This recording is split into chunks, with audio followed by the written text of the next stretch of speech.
Is the power outlet on your 2014 to 2018 Mazda 3 now working? Well, the problem is very likely just a bad fuse, and the good news is we have a spare fuse with us in the car. So let's go ahead and get started. Open the driver's side door, and now right where the driver's left foot would go, there's the primary hood release lever. It even has a sticker on it.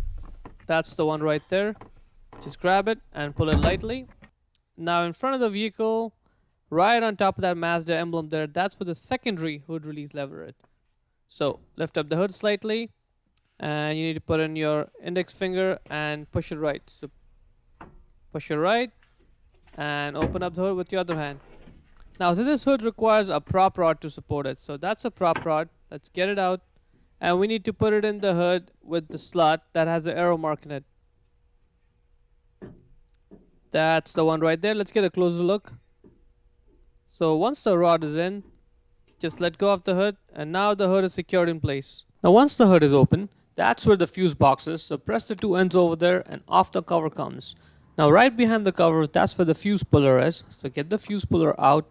Also, that's where the spare fuses are. And that's all we need for this video. So that's good news. Inside the car, open the driver's side door again, and right where your left foot would go, that's where the cover is for the secondary fuse panel. In order to get the cover off, pull it over there with your index finger at the back over there.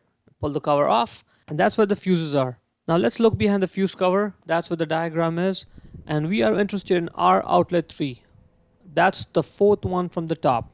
The blue one, 15 amps. See that? The one below the 20 amp one? That's the one. So get the fuse puller on it and see what happens when I pull that fuse. The power outlet stops working. Now once you get the fuse out, compare it against the image on the bottom left of this video.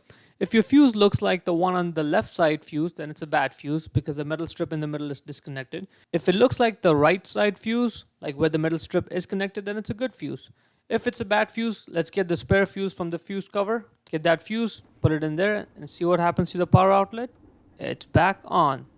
Now once you're done, let's not forget to put the fuse puller back in its place, and let's put that cover back in as well.